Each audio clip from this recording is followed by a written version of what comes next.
Alors justement, on parlait d'Aston Martin, qui prépare déjà une version très évoluée de son AMR22 en soufflerie, donc une version B de la voiture en préparation.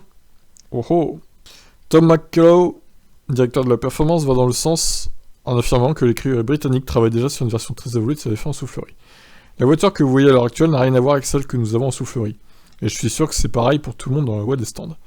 Alors que nous adaptons et optimisons notre voiture, il y a des éléments forts de la voiture qui apparaissent et que nous n'avions qu'à moitié étudiés auparavant. Il nous faut donc revisiter les données qui sont déjà à notre disposition. Comme Andrew Green l'a dit, nous essayons de ne pas nous retrouver dans un cul-de-sac avec cette voiture, avec toutes les solutions qui existent, et en nous basant sur la philosophie qui est la nôtre, nous essayons d'avoir le plus de liberté possible, afin de ne pas nous enfermer dans notre propre idée. Si c'était le cas, nous sommes ouverts à la convergence. Ce sera un élément pour toutes les équipes, mais peut-être pas de façon extrême, c'est une période intéressante. Je pense que les personnes travaillant sur l'aérodynamique, il y a probablement une surcharge d'informations à l'heure actuelle. Aston Martin n'avait aucune idée de ce que Mercedes préparait avec ses pontons. Nous n'avions aucune idée de ce qui allait arriver. Nous ne partageons pas ce type d'informations. La suspension arrière, la boîte de vitesse, le système hydraulique, voilà ce que nous partageons en quelque sorte.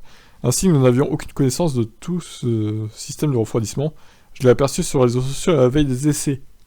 Et beaucoup de monde en parlait. Je pense que sur la Mercedes, ce qui est fondamentalement différent, c'est la manière dont les radiateurs alimentent les échanges de chaleur. Les échangeurs de chaleur, plutôt. De haut en bas de la voie des stands, c'est fascinant de voir le design des pontons choisis par chacun. C'est une zone offrant la liberté, ce qui est important, pour le contrôle aérodynamique. Nous avons testé différents concepts de pontons durant la phase de développement, et nous évaluons actuellement des pièces proposant des solutions alternatives. Bien sûr que nous observons ce que les autres font, les 9 équipes ayant proposé une autre interprétation du règlement. Il y a donc toujours un élément de convergence. Mais la solution amenée par Mercedes est évidemment très différente. Et les personnes travaillant sur l'aérodynamique réfléchissent en fonction de ce qu'elles ont dans l'immédiat afin de savoir quoi faire ensuite. Ce furent 6 jours d'essai les plus durs que j'ai connus. Il y avait tant à comprendre. Il fallait être réactif, faire en sorte de compléter tous les programmes. Il faut réussir à extraire un maximum de la performance de la voiture. Nous ne voulons pas du marsouinage. Mais avec, entre autres, les longs relais, les charges en essence et les dégradations des pneus, les températures fraîches rencontrées à Barcelone, celles élevées de Bahreïn, la piste accidentée, tout cela représente autant de facteurs à comprendre pour la saison. Je suis donc plutôt heureux que nous ayons accompli les tests les plus importants, et la voiture se comporte et réagit de la manière que nous attendions. Eh ben, longue interview, hein. Donc, il prépare une version B de la voiture chez Aston Martin. Alors, quand c'est qu'elle arrivera, cette version B, je ne sais pas. Peut-être pour le retour en Europe, le Grand Prix d'Espagne, peut-être, je sais pas, plus tard dans la saison, mois de juin.